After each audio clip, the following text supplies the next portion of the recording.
ನಮಸ್ಕಾರ ಫ್ರೆಂಡ್ಸ್, ಮತ್ತೆ ನಿಮಗೆ ನನ್ನ ಚಾನಲ್ಗೆ ಸ್ವಾಗತ. ಇವತ್ತು ನಾನು ಮಕರ ರಾಶಿಯವರ ಲವ್ ಲೈಫ್ ಫೆಬ್ರವರಿ ತಿಂಗಳಲ್ಲಿ ಹೇಗಿದೆ ಅನ್ನೋ ಮಾಹಿತಿನ ನೀಡ್ತಾ ಇದ್ದೀನಿ. ಫ್ರೆಂಡ್ಸ್, ಇದು ನಿಮಗೆ ರೆಸೊನೇಟ್ ಆದರೆ ಮಾತ್ರ ತಗೊಳ್ಳಿ, ಇಲ್ಲಾಂದರೆ ಬಿಟ್ಬಿಡಿ ಅಂತ ನಾನು ಹೇಳ್ತೀನಿ. ಮಕರ ರಾಶಿಯವರು ಈಗಾಗಲೇ ರಿಲೇಷನ್ಶಿಪ್ಪಲ್ಲಿ ಇದ್ದರೆ, ಯಾರ ಜೊತೆನಾದರೂ ಕನೆಕ್ಟ್ ಆಗಿದ್ದರೆ ಅವರು ಮೇಷ, ಕನ್ಯಾ, ವೃಷಭ ಅಥವಾ ನಿಮ್ಮದೇ ರಾಶಿ ಮಕರ ಅಥವಾ ತುಲಾ ರಾಶಿಯವ್ರ ಜೊತೆ ಕನೆಕ್ಟ್ ಆಗಿರ್ಬೋದು ಅಂತ ನಾನು ಹೇಳ್ತೀನಿ.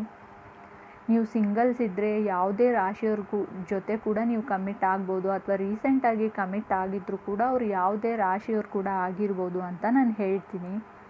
ಫ್ರೆಂಡ್ಸ್, ಮಕರ ರಾಶಿಯವ್ರಿಗೆ ನಾನು ಫೆಬ್ರವರಿಯಲ್ಲಿ ಕಾರ್ಡ್ಸ್ನ ಶಫಲ್ ಮಾಡಿದಾಗ ನನಗೆ ಫಸ್ಟ್ ಕಾರ್ಡ್ 7 ಆಫ್ ಪೆಂಟಿಕಲ್ಸ್ ಬಂದಿದೆ. ಮೇ ಬಿ ಕೆಲವರಿಗೆ ತುಂಬ ಮ್ಯಾಗ್ನೆಟಿಕ್ ಎನರ್ಜಿ ಇದೆ. ಅದರ್ ಪರ್ಸನ್ನ ನೋಡಿದರೆ ನಿಮಗೆ ಮ್ಯಾಗ್ನೆಟಿಕ್ ಎನರ್ಜಿ, ಯಾವುದೋ ಒಂದು ಎನರ್ಜಿ ಅಥವಾ ಒಂದು ಶಕ್ತಿ ಸೆಳೀತಾ ಇದೆ ನಿಮಗೆ ಅವ್ರ ಕಡೆ ಅಂತ ಅನ್ನೋ ಫೀಲಿಂಗ್ಸ್ ಇದೆ. ತುಂಬ ಸ್ಟ್ರಾಂಗ್ ಫೀಲಿಂಗ್ಸ್ ಕೂಡ ಇದೆ. ನೀವು ಯಾವಾಗಲೂ ಅಂದ್ಕೊಳ್ತೀರಾ ಅದರ್ ಪರ್ಸನ್ ಬಗ್ಗೆ, ಅಥವಾ ಇದು ಅದರ್ ಪರ್ಸನ್ ನಿಮ್ಮ ಬಗ್ಗೆ ಕೂಡ ಆಗಿರ್ಬೋದು. ಅವ್ರ ಬಗ್ಗೆ ನಾನು ಥಿಂಕ್ ಮಾಡಬಾರ್ದು, ಅವರನ್ನು ನೋಡಬಾರ್ದು, ಇವತ್ತು ಅವ್ರು ನನ್ನ ಕಣ್ಣೆದುರಿಗೆ ಬರಬಾರ್ದು, ಆ ಥರ ಅಂದ್ಕೊಂಡ್ರೂ ಕೂಡ ಪದೇ ಪದೇ ಅವರೇ ನಿಮ್ಮ ಲೈಫಲ್ಲಿ ಬರ್ತಾ ಇರ್ತಾರೆ ಎದುರುಗಡೆ ಅಂತ ಅನಿಸುತ್ತೆ. ಮೇ ಬಿ ನೀವು ಕೂಡ ವೇಟ್ ಮಾಡ್ತಾ ಇದ್ದೀರಾ ಒಂದು ರೈಟ್ ಟೈಮಿಗೋಸ್ಕರ ಅಪ್ರೋಚ್ ಮಾಡೋದಕ್ಕೆ, ಅಥವಾ ಇದು ಅದರ್ ಪರ್ಸನ್ ಕೂಡ ಆಗಿರ್ಬೋದು ನಿಮಗೆ ಬಂದು ಅಪ್ರೋಚ್ ಮಾಡೋಕ್ಕೆ ಒಂದು ಒಳ್ಳೆ ಸಮಯಕ್ಕೋಸ್ಕರ ವೇಟ್ ಮಾಡ್ತಾ ಇರ್ಬೋದು ಅಂತ ನಾನು ಹೇಳ್ತೀನಿ. ಸೊ 7 ಆಫ್ ಪೆಂಟಿಕಲ್ಸ್ ಬಂದಿದ್ದರೆ ತುಂಬ ಡಿಫ್ರೆಂಟ್ ಇದ್ದೀರಾ ಅಂತ ನಾನು ಹೇಳ್ತೀನಿ. ನಿಮ್ಮ ಪಾತ್ ಬೇರೆ, ಅವ್ರ ಪಾತ್ ಬೇರೆ, ನಿಮ್ಮ ಪ್ರೊಫೆಷನ್ ಬೇರೆ, ಅವ್ರ ಪ್ರೊಫೆಷನ್ ಬೇರೆ ಅಂತ ನನಗೆ ಅನಿಸುತ್ತೆ. ಇದರಿಂದ ನಿಮಗೆ ಅಪ್ರೋಚ್ ಮಾಡೋದಕ್ಕೂ ಭಯ ಇದೆ. ನಾನು ಅಪ್ರೋಚ್ ಮಾಡಿದರೂ ಅವ್ರು ಒಪ್ಕೊಳ್ತಾರಾ ಇಲ್ವಾ ಅನ್ನೋ ಭಯ ಕೂಡ ಇದೆ. ಮೇ ಬಿ ಅವ್ರು ಮೇಷರಾಶಿಯವ್ರು ಆಗಿರ್ಬೋದು ಅಂತ ನಾನು ಹೇಳ್ತೀನಿ. ಕೆಲವರಿಗೆ ಅವ್ರು ತುಲಾ ರಾಶಿಯವ್ರು ಕೂಡ ಆಗಿರ್ಬೋದು, ವೃಷಭ ರಾಶಿಯವ್ರು ಕೂಡ ಆಗಿರ್ಬೋದು ಅಂತ ನಾನು ಹೇಳ್ಬೋದು. ಸೆಕೆಂಡ್ ಕಾರ್ಡ್ ನನಗೆ 8 ಆಫ್ ಪೆಂಟಿಕಲ್ಸ್ ಬಂದಿದೆ. ಸೊ ಇದರಿಂದ ನಾನು ಹೇಳೋದಂದರೆ, ನಿಮ್ಗೆ ಖಂಡಿತ ಗೊತ್ತು ನೀವು ಅಂದ್ಕೊಂಡಿರೋ ಕೆಲಸನ ಮಾಡ್ತೀರಾ ಅಂತ.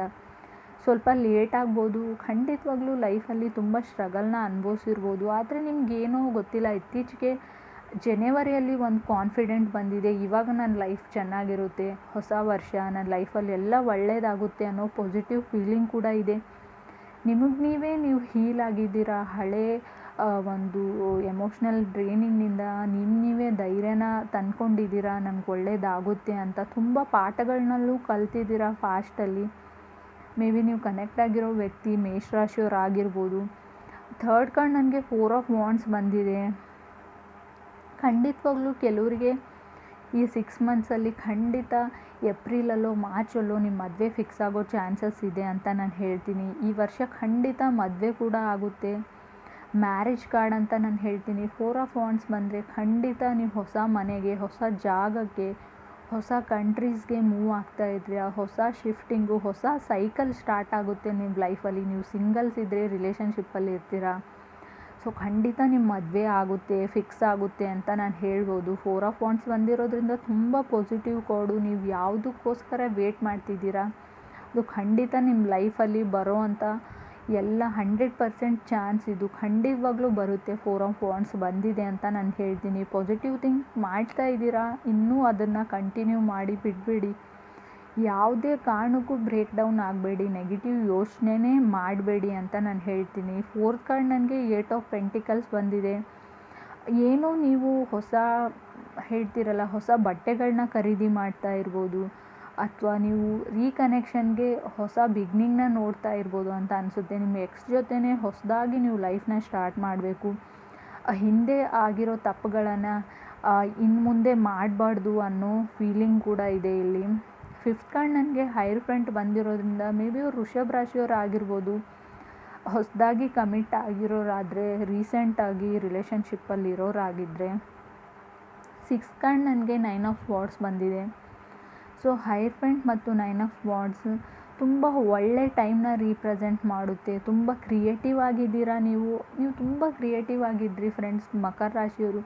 ಇತ್ತೀಚಿನ ವರ್ಷಗಳಲ್ಲಿ ನನಗೇನಾದರೂ ಬರುತ್ತೋ ಇಲ್ವೋ, ಕೆಲವ್ರಿಗಂತೂ ನನ್ನ ಮೆಮೊರಿನೇ ಲಾಸ್ ಆಗಿದೆ. ನನಗೆ ಯಾವುದೇ ಹಳೆ ವಿಚಾರಗಳು ನೆನಪಲ್ಲೇ ಇರೋದಿಲ್ಲ. ಸಣ್ಣ ಪುಟ್ಟ ವಿಷಯಗಳು ಮರ್ತೋಗ್ಬಿಡುತ್ತವೆ ಅನ್ನೋ ಫೀಲಿಂಗ್ ಕೂಡ ಇದೆ. ಮಕರ ರಾಶಿಯವರು ತುಂಬ ಮೆಮೊರಿ ಕಮ್ಮಿ ಆಗಿದೆ, ಇಟ್ಟಿರೋ ವಸ್ತುಗಳು ನನಗೆ ಜ್ಞಾಪಕಕ್ಕೆ ಬರೋದಿಲ್ಲ ಅನ್ನೋ ರೀತಿ ಇದೆ. ಮೇ ಬಿ ಮೂಮೆಂಟ್ ಇದೆ ಲೈಫಲ್ಲಿ, ತುಂಬ ನ್ಯೂ ಡೋರ್ಸ್ ಓಪನ್ ಆಗುತ್ತೆ ಅಂತ ನಾನು ಹೇಳ್ತೀನಿ. ಇನ್ನೂ ಕೆಲವ್ರಿಗೆ ನಾನು ಹೇಳೋದಾದರೆ ತುಂಬ ರೆಸಿಸ್ಟೆನ್ಸ್ ಎನರ್ಜಿ ಇದೆ. ಯಾವುದೇ ಕೆಲಸಕ್ಕಾದರೂ ನೀವು ಫಸ್ಟಾಗಿ ನೆಗೆಟಿವ್ ಥಿಂಕ್ ಮಾಡ್ತೀರಾ. ಸೊ ನಾವು ಹೊಸ ಬಿಸ್ನೆಸ್ ಸ್ಟಾರ್ಟ್ ಮಾಡಿದರೆ ಮತ್ತೆ ಅಲ್ಲಿಂದ ಲಾಸ್ ಆದರೆ ಎಲ್ಲದಕ್ಕೂ ನೆಗೆಟಿವ್ ಇದೆ. ಯಾವುದೇ ವಿಷಯನ ತೊಗೊಂಡ್ರೂ ನೆಗೆಟಿವ್ ಆಗಿ ಯೋಚನೆ ಮಾಡ್ತೀರಾ, ಅದನ್ನು ಬಿಡಿ ಅಂತ ನಾನು ಹೇಳ್ತೀನಿ. 7th ಕಾರ್ಡ್ ರಿಸ್ಕ್ ತೊಗೊಂಡ್ರೆ ಲೈಫಲ್ಲಿ ಉದ್ಧಾರ ಆಗೋಕ್ಕೆ ಸಾಧ್ಯ ಅಂತ ನಾನು ಹೇಳ್ತೀನಿ. ನೀವು ರಿಸ್ಕ್ ತೊಗೊಳ್ಳೋಕ್ಕೆ ರೆಡಿ ಇಲ್ಲ ಮಕರ ರಾಶಿಯವರು ಹಿಂದಿನ ವರ್ಷಗಳಲ್ಲಿ ಅನುಭವಿಸಿರೋ ಅಂಥ ಒಂದು ಫೀಲಿಂಗಲ್ಲಿ ನಿಮಗೆ ತುಂಬ ಹರ್ಟ್ ಆಗಿದೆ. ಇದರಿಂದ ನೀವು ರಿಸ್ಕ್ ತೊಗೊಳ್ಳಲ್ಲ ಅಂತ ನನಗನ್ಸುತ್ತೆ. 7th ಕಾರ್ಡ್ ನನಗೆ ಫೂಲ್ ಕಾರ್ಡ್ ಬಂದಿದೆ. ಖಂಡಿತವಾಗ್ಲೂ ಸಡನ್ಲಿ ಲೈಫಲ್ಲಿ ಚೇಂಜ್ ಆಗುತ್ತೆ. ಖಂಡಿತವಾಗ್ಲೂ ಹೊಸ ಲ್ಯಾಂಡ್ಸ್ಕೇಪ್ಗೆ ಹೋಗ್ಬೋದು, ನಿಮ್ಮ ಮ್ಯಾರೇಜ್ ಫಿಕ್ಸ್ ಆಗ್ಬೋದು, ಅಥವಾ ನಿಮ್ಮ ಜಾಬು, ಒಟ್ಟಿನಲ್ಲಿ ನೀವು ಹೊಸ ಸಿಟಿ ಅಥವಾ ಹೊಸ ಕಂಟ್ರೀಸ್ಗೆ ಎಲ್ಲ ಹೋಗ್ಬೋದು. ಲ್ಯಾಂಡ್ಸ್ಕೇಪೇ ಚೇಂಜ್ ಆಗುತ್ತೆ ಸಡನ್ನಾಗಿ. ತುಂಬ ಹ್ಯಾಪಿನೆಸ್ಸು, ತುಂಬ ಸಮಥಿಂಗ್ ನೀವು ಹೊಸದಾಗಿ ಲೈಫಲ್ಲಿ ಏನೋ ಬಂದಿದೆ, ನೀವು ಎಕ್ಸ್ಪೆಕ್ಟೇ ಮಾಡಿರೋಲ್ಲ. ಸೊ ನಿಮ್ಮ ವಿಶ್ ಬೇರೆ ಆಗಿರುತ್ತೆ, ಆದರೆ ನಿಮ್ಮ ವಿಶ್ ಕಂಪ್ಲೀಟ್ಮೆಂಟ್ ಆಗುತ್ತೆ ಫ್ರೆಂಡ್. ಫುಲ್ಫಿಲ್ ಆದರೂ ಕೂಡ ನೀವು ಅಂದ್ಕೊಂಡಿರೋ ಅಂಥ ವಿಷಯ ಆಗಿರಲ್ಲ, ಅದು ಸ್ವಲ್ಪ ಬೇರೆಯೇ ಇರುತ್ತೆ. ಅದನ್ನು ನೀವು ತೊಗೊಳ್ಳೋದು ಸ್ವಲ್ಪ ತೊಗೊಳ್ಳೋ ಬೇಡೋ ಅನ್ನೋ ಸಡನ್ನಾಗಿ ಸರ್ಪ್ರೈಸ್ಡ್ ಫೀಲಿಂಗ್ ಇರುತ್ತೆ. ನನ್ನ ಲೈಫಲ್ಲಿ ಇಷ್ಟೊಂದು ಒಳ್ಳೆಯದಾಗುತ್ತಾ ನಮಗೂ ಕೂಡ ಅನ್ನೋ ಫೀಲಿಂಗ್ ತೋರಿಸ್ತಾ ಇದೆ ನನಗೆ. 8th ಕಾರ್ಡ್ ನನಗೆ ಎಂಪರರ್ ಬಂದಿದೆ. ಮೇ ಬಿ ನೀವು ಮೇಷರಾಶಿಯವ್ರ ಜೊತೆ ಕನೆಕ್ಟ್ ಆಗಿರ್ಬೋದು, ಆಗಲೇ ಹೇಳಿದಾಗೆ. ಮೇ ಬಿ ನೀವು ಎಮೋಷನ್ಸ್ನ ಕಂಟ್ರೋಲ್ ಮಾಡೋಕ್ಕಾಗ್ತಾ ಇಲ್ಲ. ಸೊ ಖಂಡಿತವಾಗ್ಲೂ ನೀವು ಅಂದ್ಕೊಳ್ತಿದ್ದೀರಾ ಯಾವುದೋ ವ್ಯಕ್ತಿ ನನ್ನ ಲೈಫಲ್ಲಿ ಬರಬೇಕು ಅಂತ. ಮ್ಯಾನಿಫೆಸ್ಟೇಷನ್ ತೋರಿಸ್ತಾ ಇದೆ. ಸ್ಟ್ರಾಂಗ್ಲಿ ನೀವು ಡೈಲಿ ಅಂದ್ಕೊಳ್ತೀರಾ ಖಂಡಿತವಾಗ್ಲೂ ಅವ್ರು ನಮ್ಮ ಲೈಫಲ್ಲಿ ಬರಬೇಕು ಅಂತ. ಅಥವಾ ಇದು ಅದರ್ ಪರ್ಸನ್ ನಿಮಗೋಸ್ಕರ ಪ್ರೇ ಮಾಡ್ತಿರ್ಬೋದು, ನೀವು ಅವ್ರಿಗೋಸ್ಕರ ಪ್ರೇ ಮಾಡ್ತಿರ್ಬೋದು ಅಂತ ನಂಗೆ ಅನಿಸುತ್ತೆ. ಮೂಮೆಂಟ್ ಇದೆ, ಸಕ್ಸಸ್ ಕೂಡ ಇದೆ. ಖಂಡಿತವಾಗ್ಲೂ ಅವ್ರು ಬಂದು ನಿಮಗೆ ಅಪ್ರೋಚ್ ಮಾಡ್ಬೋದು ಅಂತ ನಾನು ಹೇಳ್ತೀನಿ. 9th ಕಾರ್ಡ್ ನನಗೆ ಹೇಳಬೇಕು ಅಂದರೆ ಹೈರ್ಪೆಂಟ್ ಮತ್ತೆ ಬಂದಿದೆ. ಖಂಡಿತವಾಗ್ಲೂ ನಾನು ಹೇಳೋದಾದರೆ ತುಂಬ ಬೋತ್ ಆಫ್ ಯು ಇಬ್ಬರು ಕೂಡ ಹೈಲೈಟೆಡ್ ಇದ್ದೀರಾ ಅಂತ ನಾನು ಹೇಳ್ತೀನಿ. ಸೊ ಆಗಲೇ ನಾನು ಹೇಳಿದೆ 3rd ಕಾರ್ಡ್ 4 ಆಫ್ ವಾಂಡ್ಸ್ ಬಂದಿರೋದ್ರಿಂದ ಖಂಡಿತ ಕಮಿಟ್ಮೆಂಟ್ ಇದೆ, ಆದರೆ ಇದು ಪರ್ಮನೆಂಟ್ ಕಮಿಟ್ಮೆಂಟ್ ಇದೆ ಫ್ರೆಂಡ್ಸ್. ಇದು ರಿಲೇಷನ್ಶಿಪ್ಪು ಅಥವಾ ಒಂದು ಕಮಿಟ್ಮೆಂಟು ಲವ್ವು ಅಲ್ಲ, ಇದೊಂದು ಮ್ಯಾರೇಜ್ವರೆಗೂ ಹೋಗುವಂಥ ಒಂದು ಕಮಿಟ್ಮೆಂಟು. ತುಂಬ ಬ್ಯುಸಿಯಾಗಿರೋ ಫೆಬ್ರವರಿ ಮಂತ್ ಇರುತ್ತೆ. ಇನ್ನು ಮುಂದೆ ಬರೋ 6 ಮಂತ್ಸ್ ಕೂಡ ಅಷ್ಟೇ ನಿಮ್ಮ ಲೈಫಲ್ಲಿ ಬ್ಯುಸಿಯಾಗಿರುತ್ತೆ. ಇದರಿಂದ ನೀವು ತುಂಬ ನರ್ವಸ್ ಫೀಲ್ ಮಾಡ್ತಾ ಇದ್ದೀರಾ ಅಂತ ನನಗನ್ಸುತ್ತೆ. ಸಡನ್ನಾಗಿ ದೊಡ್ಡ ವಿಷಯಗಳು, ದೊಡ್ಡಾಗಿರೋ ಸರ್ಪ್ರೈಸಸ್ಸು ಲೈಫಲ್ಲಿ ನಡೀತಾ ಇದೆ. ಸೊ ಕೆಲವರಿಗೆ ಡಿಸಿಷನ್ ಮೇಕಿಂಗ್ ಟೈಮ್ ಅಂತ ಹೇಳ್ತೀನಿ. ನೀವು ಮ್ಯಾರೇಜ್ನ ಚೂಸ್ ಮಾಡ್ತಿರೋ, ಕೆರಿಯರ್ನ ಚೂಸ್ ಮಾಡ್ತಿರೋ. ಸೊ ನಾನು ಇನ್ನೂ ಮ್ಯಾರೇಜ್ಗೆ ರೆಡಿಯಾಗಿಲ್ಲ ಅನ್ನೋ ಥಿಂಕಿಂಗ್ ಇದೆ. ಏನು ಮಾಡಲಿ ಅನ್ನೋ ಕನ್ಫ್ಯೂಷನ್ಸ್ನೂ ಇದೆ. ಮನೆಯವ್ರ ಮಾತು ಕೇಳಲಾ ಅಥವಾ ನನ್ನ ಗಟ್ ಫೀಲಿಂಗ್ಗೆ ಹೋಗಲಾ ಅನ್ನೋ ಮಾತಿದೆ. ಸೊ ಹೋಪ್ಫುಲ್ಲಾಗಿರಿ. ನಿಮಗೆ ಬರೋ ಎಲ್ಲ ಚಾನ್ಸಸ್ನು ಯಾವುದು ಬೇಡ ಅಂತ ನೀವು ಅದರ್ ಆಪ್ಷನ್ಗೆ ಹೋಗಬೇಡಿ. ಬಂದಿರೋದ್ರನ್ನು ಯಾವ ಥರ ಲೈಫಲ್ಲಿ ಫ್ಲೋ ಬರುತ್ತೆ ಅದೇ ಥರನೇ ತೊಗೊಳ್ಳಿ. ಖಂಡಿತವಾಗ್ಲೂ ಎಸ್ ಹೇಳಿ ಅಂತ ನಾನು ಹೇಳ್ತೀನಿ. ಸೊ ನೆಗೆಟಿವ್ ಥಿಂಕಿಂಗ್ನ ಬಿಟ್ಬಿಡಿ. ತುಂಬ ಫೇತ್ ಇಟ್ಕೊಳ್ಳಿ ಲೈಫಲ್ಲಿ, ಹೋಪ್ನ ಬಿಡಬೇಡಿ. ಲಾಸ್ಟ್ 7 ಇಯರ್ಸಿಂದ ತುಂಬ ಹಾರ್ಡ್ ಟೈಮ್ನ ನೋಡಿದ್ದೀರಾ ನೀವು ಅಂತ ನಾನು ಹೇಳ್ಬೋದು. ಕಾರ್ಡಲ್ಲಿ ಕೂಡ ಅದೇ ತೋರಿಸ್ತದೆ.